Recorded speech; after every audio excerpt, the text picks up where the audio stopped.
Yuli merupakan istri dari mantan anggota DPRD Kabupaten Indramayu, Jawa Barat, periode 2014-2019. Yuli tak kuasa menahan tangis ketika menceritakan nasib suaminya yakni Robiin yang kini diduga menjadi korban perbudakan dan korban tindak pidana perdagangan orang atau TPPO di negara Myanmar. Dari pengakuannya, korban dipaksa bekerja selama 20 jam sebagai scammer atau penipu online dan kerap mendapat siksaan disetrum bahkan dipukul menggunakan kayu balok.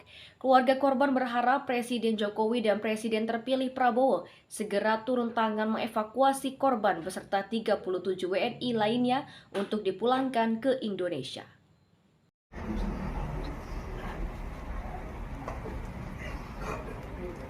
Saya mohon banget sama pemerintah, khususnya Pak Jokowi, Pak Prabowo, agar segera mengevakuasi suami saya beserta teman-temannya. Yuli merupakan istri dari mantan anggota DPRD Kabupaten Indramayu, Jawa Barat periode 2014-2019. Yuli tak kuasa menahan tangis ketika menceritakan nasib suaminya, yakni Robiin, yang kini diduga menjadi korban perbudakan dan korban tindak pidana perdagangan orang atau TPPO di negara Myanmar. Isak tangis Yuli tak terbendung saat menceritakan kisah tragis yang dialami suaminya di negara Myanmar. Tangis memilukan terjadi karena Yuli kerap menerima informasi suaminya selalu disiksa dengan cara disetrum dan dipukul menggunakan kayu balok oleh penjaga ruangan tempat suaminya bekerja. Bahkan yang lebih memilukan lagi, jika pekerja dianggap lengah, maka akan menerima hukuman disekap di sebuah ruangan selama 3 hari tanpa diberi makan dan minum. Kalaupun mendapat makanan, hanya sisa makanannya penjaga. Itu pun sudah dalam kondisi basi, tak layak lagi disebut makanan.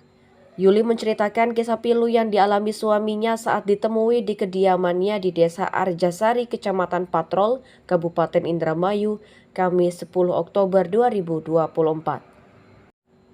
Dikatakan Yuli, nasib mengenaskan bermula dari suaminya mendaftarkan diri bekerja ke Thailand secara online melalui Facebook, kemudian berlanjut via WhatsApp untuk menjadi admin HRD di salah satu pabrik garmen dengan dijanjikan upah seperbulannya sebesar 16 juta rupiah.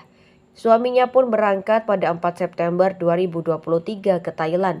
Dari negara itu kemudian dibawa oleh orang yang mengaku agensi tenaga kerja melalui jalur darat, menyeberangi sungai yang setelah itu baru diketahui oleh suaminya ternyata berada di negara Myanmar. Dan sejak menapakkan kakinya di negara Myanmar itulah suami Yuli, yaitu Robiin, dipaksa bekerja siang dan malam sebagai scammer atau penipu online tanpa mendapatkan upah sepeser pun.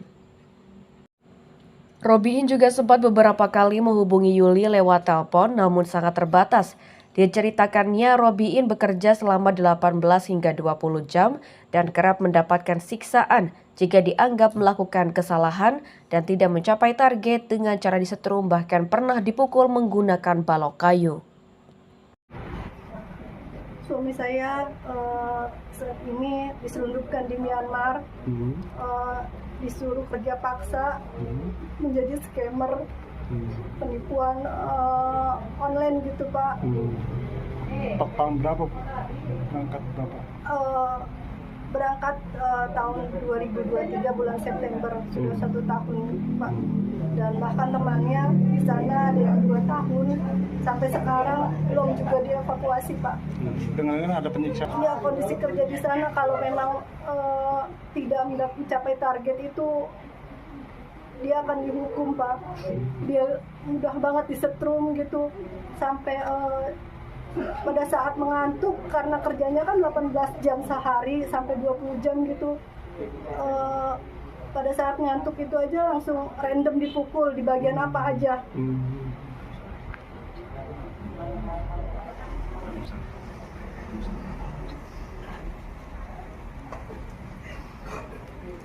Saya mohon banget sama pemerintah, khususnya Pak Jokowi, Pak Prabowo, agar segera mengevakuasi suami saya beserta teman-temannya. Suami saya tidak pernah mendapatkan gaji udah 1 tahun. Padahal pada saat direkrut itu dia dijanjikan 1 bulan 16 juta per bulan. Saya usaha mandiri sendiri untuk membiayai keluarga saya, anak-anak saya. Terakhir kontak bulan berapa, Bu? Saya kontak tanggal 7, Pak.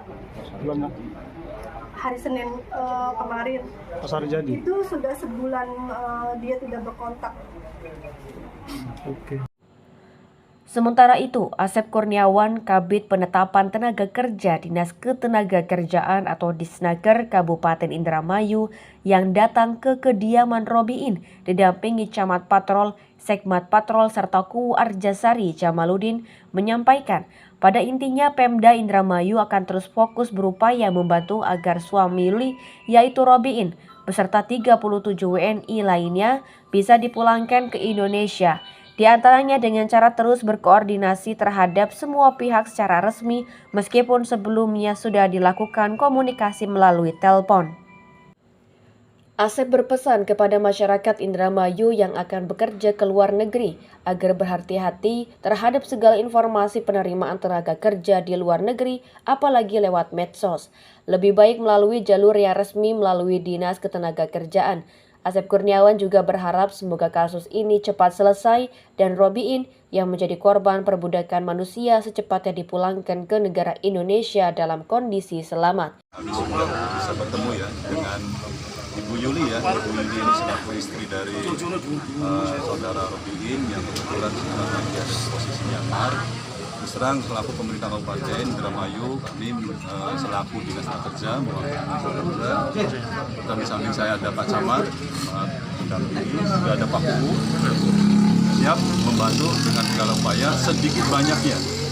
Upaya kita terus coba lakukan untuk koordinasi secara BPON kami sudah lakukan, tapi untuk koordinasi lebih mendorong lagi kita akan bersurat secara resmi untuk segera memulangkan, karena ini mudah-mudahan upaya fokus ke arah pemulangan ini yang menjadi fokus kita, prioritas kita ya. Mudah-mudahan tidak dalam jangka dekat apa upayanya, Pak? bersurat langsung dengan KBRI, Kemenlu yang seperti disampaikan BP2MI, Kemnaker, mungkin secara BPON saya sudah koordinasi, tapi secara tertulis mungkin saya perlu keterangan langsung.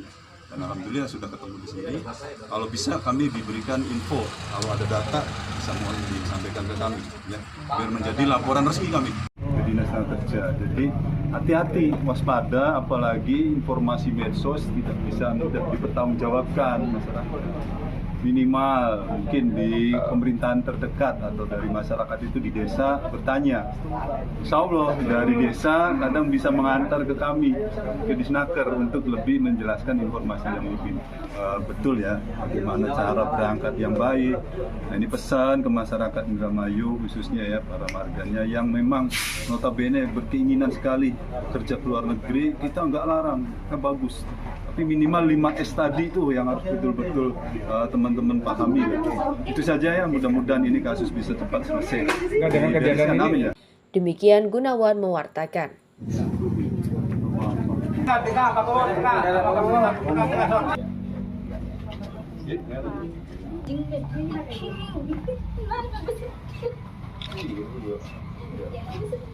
Good job.